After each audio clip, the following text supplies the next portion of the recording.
What if forks were made of salt? Would every bite of food be perfectly salty? Why is Ben Walker's video so genius? Welcome to Binge or Bail, where my Twitch chat every Friday submits clips from creators they love or themselves, and we ask binge or bail. What if forks were made of salt? Would every bite of food be perfectly salty?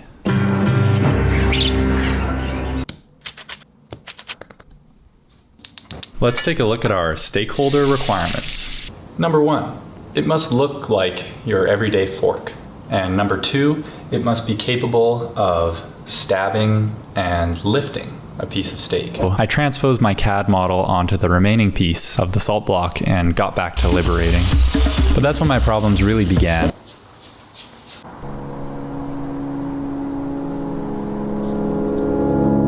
No, Come on. we got a proof of concept there. So guys, it gets better and better. Guy took a massive risk. It is not the kind of intro I would necessarily advise. He says the question, but he paused for a significant long time. He did the millennial pause. It's a risk. He broke up the question, but you know what? It worked. Somehow, all of his scenes are weaving together, even with those quiet moments. What do a lot of the Gen Zs do? They intro the video by setting their phone on the desk, and you even see the jiggle. And the way they're delivering that intro is a mile a minute. There's no slowing down. They're giving you that information, boom, boom, boom, boom, boom, boom, boom. There's a lot of you who'd be like on the macho side, it's like, yeah, bust out that power saw, dude. But look, I even like this visual of him drawing the fork on the salt. It's so hard, guys, to decide when you're creating a video like this, what is fluff and what is interesting to see. Freezing it right there. I'm wondering, what did you guys pick up? Interesting thing he did with the visual, he started normal, and then what did we do here? All of a sudden, he does this speed up, stop motion type of thing.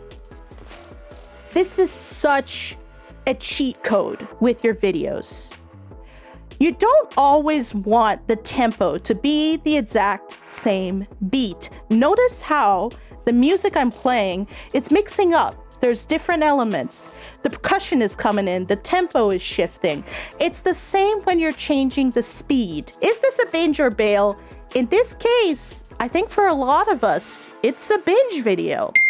Alright, hey guys, what's up? Today we are playing Turbo Dismount. I've been actually wanting to make this video for a while. So, yeah, we're gonna do something for you.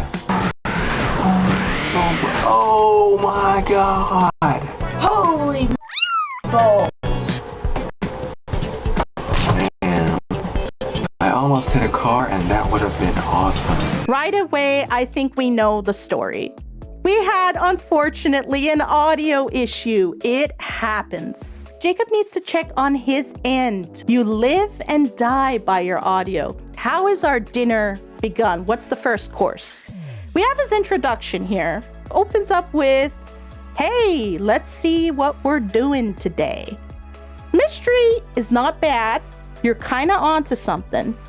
But you gotta wet people's whistles. You gotta tempt them. Sometimes when you give them the preview of coming attractions, kind of drop what might happen, think of some of that stuff that might happen as you're playing Turbo Dismount. You said, I wonder what if I got, rammed in the side by that car. What could have happened there? So when you start thinking of a what if scenario, I do this on stream sometimes. Amp it up to 11. Live up to your name, Supreme Chaos. Tell that quick little story about the car that rammed into you. Done something good here. You've chosen a bold graphics game. Now, in terms of your visual, where I see you on the screen, it's tough when you're starting out. It's a stylistic nitpick, but hey, you gotta dream big. Dream for those times that you have the tools to fix this. The image is a bit washed out. I wanna see you. So one quick way you can fix that, stick something behind you. Stick a piece of cardboard. If you can buy something fancy, buy one of them green screen things, and you know what? You don't even have to do the green screen effect. Literally just the green behind you. Something that lets me see you. Is this a binge or bail?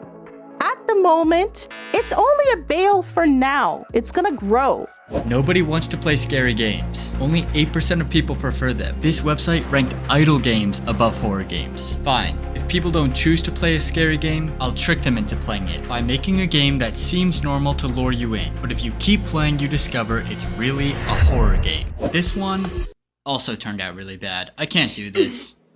Instead, I'm just gonna use an asset pack with a bunch of house parts, and when I throw them all together, we get this. Okay, I know it looks like a Lego from the outside, but on the inside, it has a kitchen, living room, bedroom, bathroom, and a basement.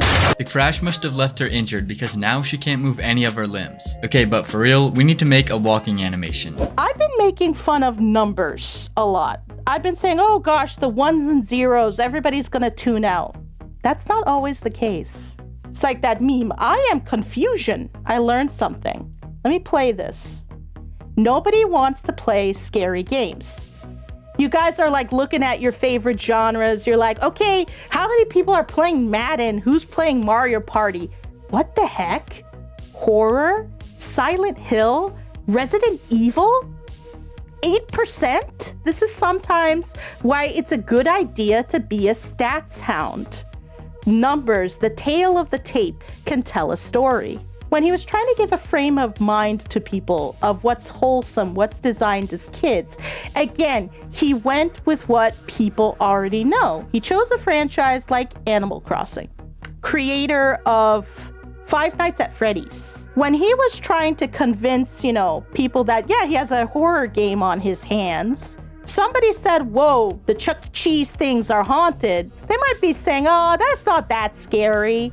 But then when people actually played Five Nights at Freddy's, they were like, oh my God, Chuck E. Cheese style animatronics can be the stuff of eldritch nightmares. What is something we notice that Instagrammers and Facebook people love to do?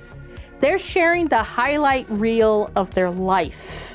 He didn't just share the W's, he was sharing all the challenges he went through. Look, the money that was ripped out of his pocket. You guys saw the ups and downs. He's not showing you the finished model of the grandma, he's showing you the janky model. Don't assume that people don't know. Assume that maybe they're interested in learning, Show them those interesting parts. So, whether we're a gamer or a developer, we get the story this dude went through here. We get the whole process he went through making this game. It's clear. Do we binge or bail on B-Cart? That's a binge. A binge and then some. This is there.com, a once popular virtual world that's been dead for over a decade. But despite it having practically 0 players, somehow the game is actually still up and running. And for the low price of $9.99, I'm now a premium member for a month. So for the next 30 days, I'm gonna try to bring this game back to life. But before I can try to revive it, I have to find out if anyone is even still here. I also felt like an idiot because I didn't know any of the answers until I finally got an easy one. Glob, name a thing that you shouldn't do at a party. Pull out a gun. Yeah, that's a good one. Alrighty, you guys. Well, thank you for being here this evening. We do this every... Things in the world. Without Babs, this would be a dull place. She does so much. So the next day, I went to an event she was hosting, and there were a lot of people. Hello. Hey. Hey, guys. Hey, how are you doing? Hi, hey, Babs. Glob. Glad you made it. She gave everyone a dragon, and we all flew around the map. Glob, you want to hop on with somebody? There's a few people piloting. Music Mom, she's a great person to ride with. She will hit every single tree. There they, oh my. Yes, I've said to death, unique, interesting ideas. Oh, 30 days in a dead game. Wow. But he set some stakes. It's not free. People like when you're putting things on the line. It was like, you know what? I'm not just spending 30 days of my time. I'm premium for 30 days. I'm spending my own cash. And the beauty of the timeline, you're asking, okay, is it all going to amount to anything? Did this guy waste his time in this very chill, humble community, this ghost town community that's still alive and kicking. They still got events going on. They're still close among themselves. By the way, he pretty much reignited the server. I didn't show you guys that scene. So it's kind of impressive that globert had done that. He didn't just play tourist. It's kind of beautiful to watch. And you know what? That makes me feel a little bit better about the whole nature of multiplayer style gaming. That it's not necessarily the trash heap of humanity, that there's hope.